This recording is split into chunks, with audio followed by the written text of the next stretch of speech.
मणिपुर से जो हिंसा की तस्वीरें सामने आ रही है वह काफ़ी डरावनी है।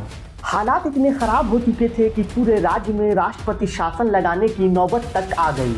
मणिपुर के अधिकतर जिलों में कर्फ्यू लगा दी गई है और पूरे राज्य में मोबाइल इंटरनेट सेवा पूरी तरीके से बंद कर दी गई है और सिचुएशन को कंट्रोल में करने के लिए प्रशासन की तरफ से शूट एंड फाइट का भी ऑर्डर दे दिया गया है।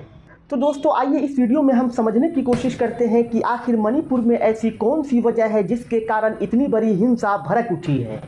वीडियो में आगे बढ़ने से पहले अगर आप मेरे चैनल पर पहली बार आए हैं तो प्लीज सब्सक्राइब जरूर करें। मणिपुर जिसकी टोटल पॉपुलेशन अप्रोक्स 28 लाख है, जिसमें मैतेई समुदाय की पॉपुलेशन 64% है और कुकी ट्राइब्स की पॉपुलेशन अप्रोक्स 30% है और बाकी में कुछ दूसरे समुदाय आते हैं। यानी मैतेई समुदाय मणिपुर की बहुसंख्यक समुदाय है। मैतेई समुदाय की ये जो 64% पॉपुलेशन है वह मुख्यतः मैदानी इलाकों में रहा करती है। वहीं कुकी ट्राइब्स की ये जो 30% पॉपुलेशन है वह मुख्य रूप से पहाड़ी क्षेत्रों में रहा करती है। वहीं अगर हम मणिपुर के भौगोलिक क्षेत्रफल को देखें तो मणिपुर 22,300 वर्ग किलोमीटर क्षेत्रफल में फैला हुआ है। इस पूरे क्षेत्रफल में जो 10% लैंड है वह मैदानी इलाकों में आता है और बाकी बचे 90% लैंड पहाड़ी क्षेत्र है। अभी जो मणिपुर में ताजा हिंसा की घटना हुई है वह मैतेई समुदाय के द्वारा मांग की जा रही अनुसूचित जनजाति के दर्जे के विरोध के लेकर के हुई है। ये मैतेई समुदाय पिछले दशकों से राज्य सरकार से अनुसूचित जनजाति के दर्जे की मांग लगातार करती चली आ रही है, लेकिन अभी तक वहाँ की राज्य सरकारें इनके मांगों को लेकर किसी भी तरह का निर्णय नहीं किया है, जिसके बाद ये मैतेई समुदाय के लोग अपना रुख न्यायालय की तरफ करते हैं। पिछले महीने न्यायालय इस पे सुनवाई करते हुए राज्य सरकार को 4 सप्ताह के अंदर इस पे विचार करके अपना रिपोर्ट देने को कहती है और साथ में ये भी कहती है कि आप केंद्र सरकार से इसकी सिफारिश भी करें। न्यायालय के इसी बात को लेकर कुकी समुदाय के लोग इसका विरोध प्रदर्शन करना शुरू कर देते हैं।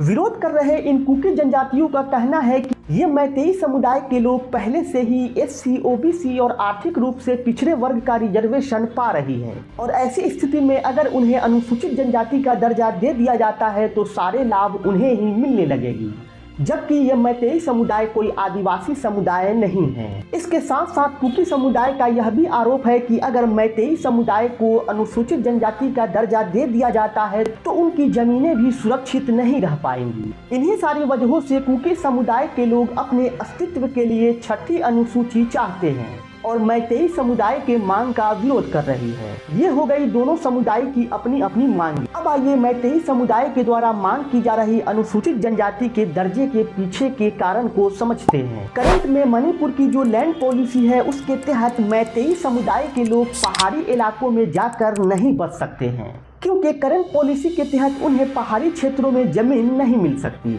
वहीं दूसरी तरफ ये कुकी जनजाति के लोग मैदानी क्षेत्रों में आकर आसानी के साथ बच सकते हैं। यहाँ पे असल दिक्कत ये है कि जिस मैतेई समुदाय की पॉपुलेशन 64% है उसके रहने के लिए सिर्फ 10% ही लैंड मौजूद है।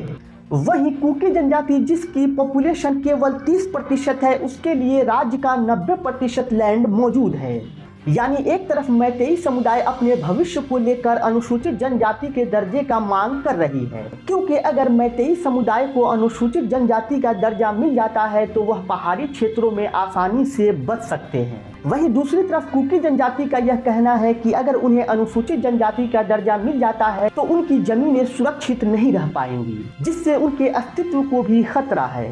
इसके साथ साथ मैतेई समुदाय पहले से ही रिजर्वेशन का फायदा ले रही है और जब उसे अनुसूचित जनजाति का दर्जा मिल जाएगा तो उसके रिजर्वेशन का जो दायरा है वह काफी बढ़ जाएगा।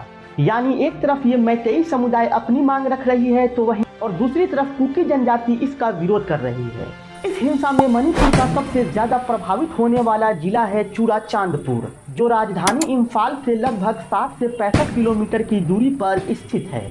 इसी जिले के तारबंग इलाके में all tribes student union Manipur की तरफ से आदिवासी एकजुटता रैली का आयोजन किया गया था, जिसमें हजारों की संख्या में लोग शामिल हुए थे। मीडिया रिपोर्ट्स के मुताबिक यहीं से हिंसा की शुरुआत होती है और देखते ही देखते पूरे मणिपुर से हिंसा की खबरें सामने आने लगती है। अभी तक इस हिंसा में 10,000 से ज्यादा लोगों के विस्थापित होने की खबरें सामने आई है।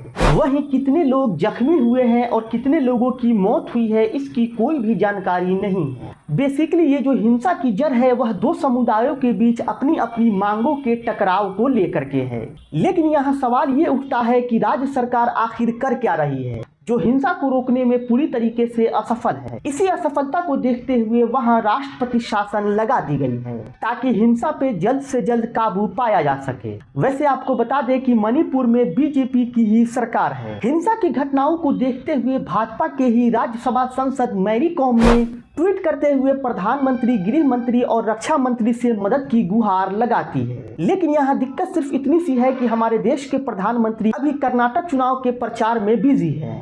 उम्मीद है कि कर्नाटक इलेक्शन के खत्म हो जाने के बाद उनका ध्यान मणिपुर की तरफ जाए। वैसे मणिपुर के इस पूरे घटना के बारे में आपका क्या राय है, नीचे कमेंट करके जरूर बताएं और वीडियो पसंद आई हो तो सब्सक्राइब भी जरूर करते जाएं।